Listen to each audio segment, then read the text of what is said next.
Banda Aceh, morning calm.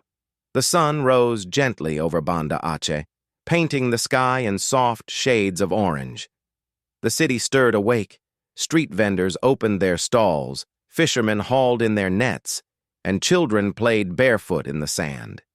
Among them was Amina, a young mother preparing breakfast for her two children.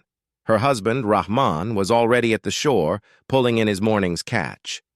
The family planned to meet later at the beach for a picnic, unaware that beneath the sea the earth was tearing itself apart.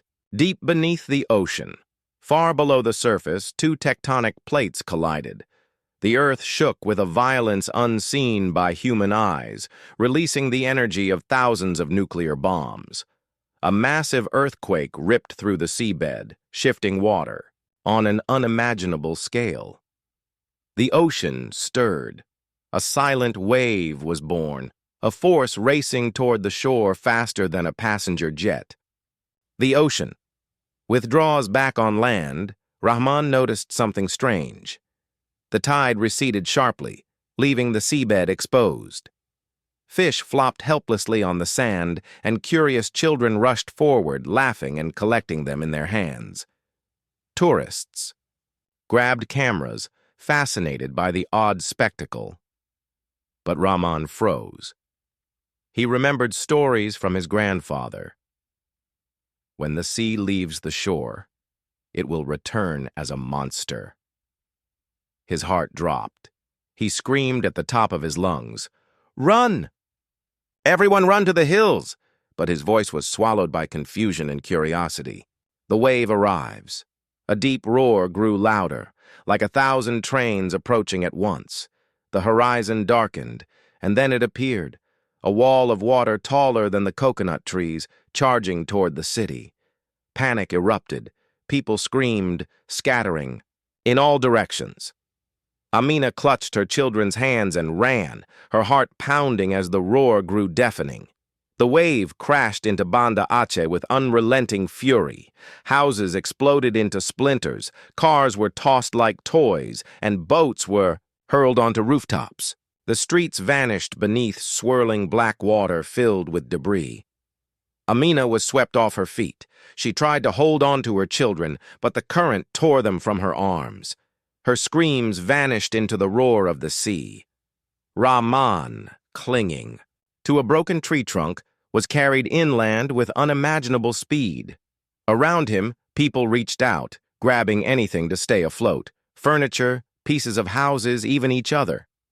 But the ocean spared no one. Beyond Indonesia, the waves journey. But Banda Aceh was only the beginning. Hours later in Phuket, Thailand, tourists lounged on the beach, sipping drinks under umbrellas. When the tide suddenly vanished, some cheered and ran toward the newly exposed seabed, snapping photos. Only a few locals recognized the danger and tried to warn them. Then the wave struck. Resorts crumbled, palm trees snapped, and thousands were swept into the sea in seconds.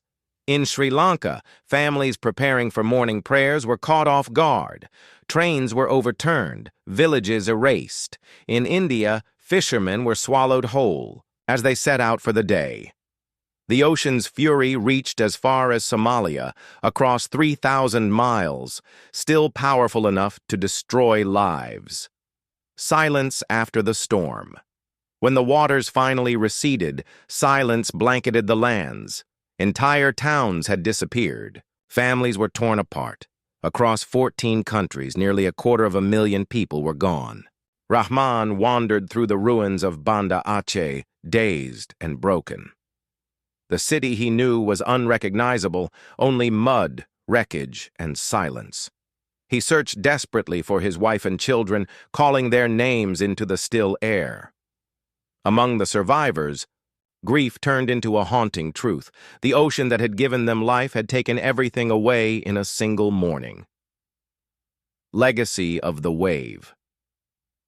For years to come, the survivors would never forget the sound, that monstrous roar, louder than thunder.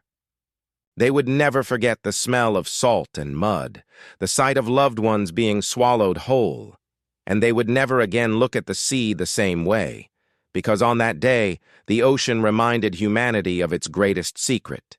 It is beautiful, it is vast, and it is merciless.